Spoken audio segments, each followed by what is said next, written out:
Assalamualaikum warahmatullahi wabarakatuh. Kali ini kita akan belajar pernafasan pada hewan, yaitu hewan amfibi, reptil, burung, dan mamalia. Di tema 2, subtema 1, pembelajaran 1.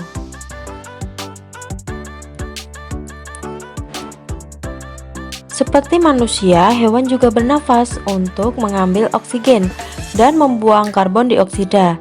Namun, sistem pernafasan pada hewan berbeda dari manusia. Bahkan, sistem pernafasan pada hewan pun berbeda-beda sesuai jenisnya. Berikut sistem pernafasan pada beberapa jenis hewan. Alat dan sistem pernafasan pada hewan amfibi. Apa saja yang termasuk amfibi?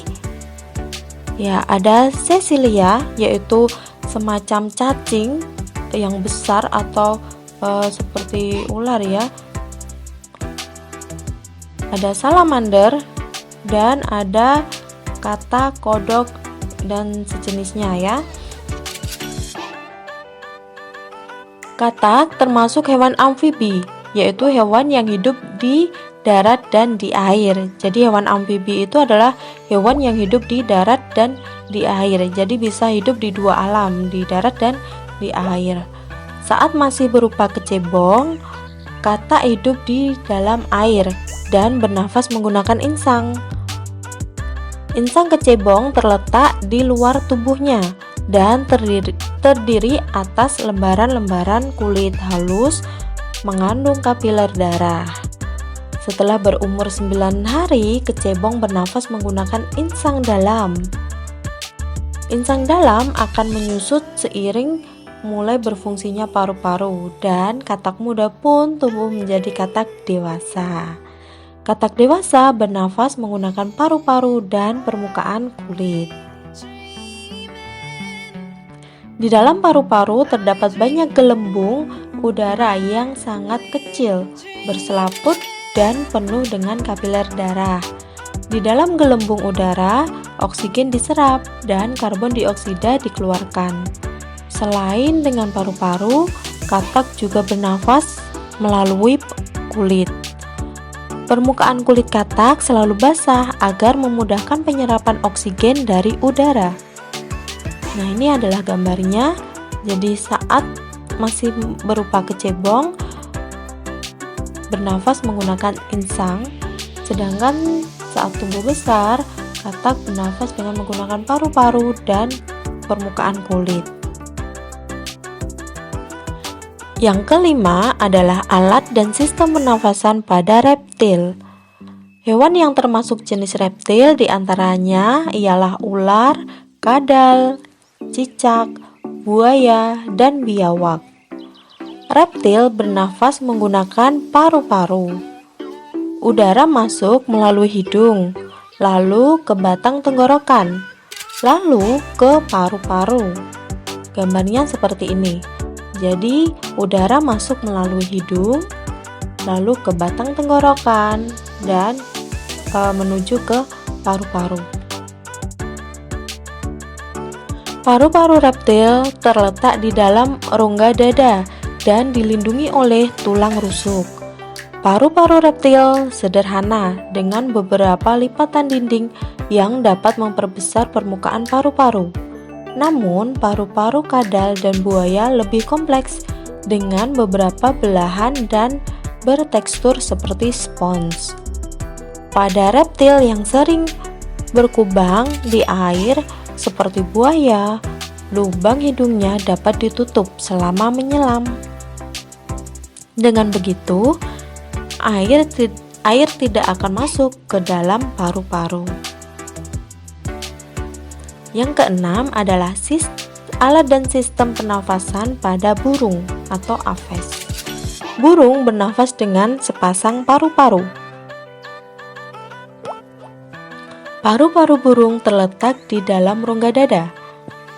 Udara yang mengandung oksigen masuk melalui lubang hidung pada pangkal paruh sebelah atas.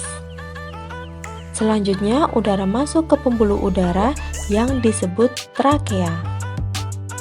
Lalu dari trakea, udara sebagian masuk ke paru-paru dan sebagian lagi masuk ke kantong udara. Burung menghirup udara sebanyak-banyaknya saat tidak terbang. Sebaliknya, saat terbang burung tidak menghirup udara. Udara diembuskan dari kantong udara ke paru-paru. Nah, perhatikan gambar berikut ini. Jadi, ini adalah sistem pernafasan pada burung. Udara masuk melalui trakea, lalu menuju ke paru-paru. Sebagian menuju ke paru-paru, sebagian lagi disimpan di kantong udara. Nah, saat terbang, burung tidak menghirup udara, tetapi bernafas dengan menggunakan udara yang berada di kantong udara. Kantong udara burung berfungsi sebagai tempat menyimpan udara. Saat tidak terbang, burung menghirup udara sebanyak-banyaknya. Udara yang dihirup itu kemudian disimpan dalam kantong udara. Saat terbang, burung tidak menghirup udara, melainkan mengambil dari kantong udara. Kantong udara juga membantu burung saat terbang, membantu mencegah hilangnya panas tubuh yang terlalu besar dan memperkeras suara. Yang ketujuh adalah alat dan sistem pernafasan pada mamalia. Mamalia adalah jenis hewan yang menyusui anaknya. Ada dua jenis mamalia, yaitu mamalia darat dan mamalia air. Mamalia darat misalnya kambing, sapi, kerbau, dan kuda. Mamalia air misalnya paus, duyung, dan lumba-lumba. Alat pernafasan mamalia darat terdiri atas hidung, pangkal tenggorok, batang tenggorok, dan paru-paru. Perhatikan gambar organ pernafasan kuda berikut ini.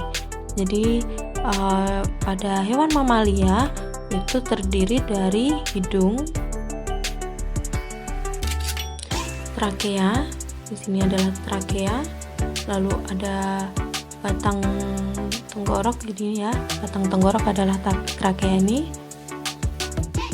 Lalu ada paru-paru.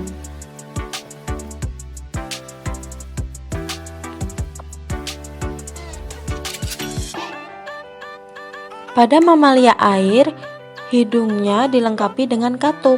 Pada saat mamalia tersebut menyelam, katup akan menutup. Sebaliknya, saat mamalia tersebut muncul ke permukaan air, katup terbuka. Saat itulah mamalia air tersebut akan menghirup oksigen serta mengeluarkan karbon dioksida dan uap air. Sekian dulu pembelajaran kita hari ini. Terima kasih sudah menyimak. Wassalamualaikum warahmatullahi wabarakatuh.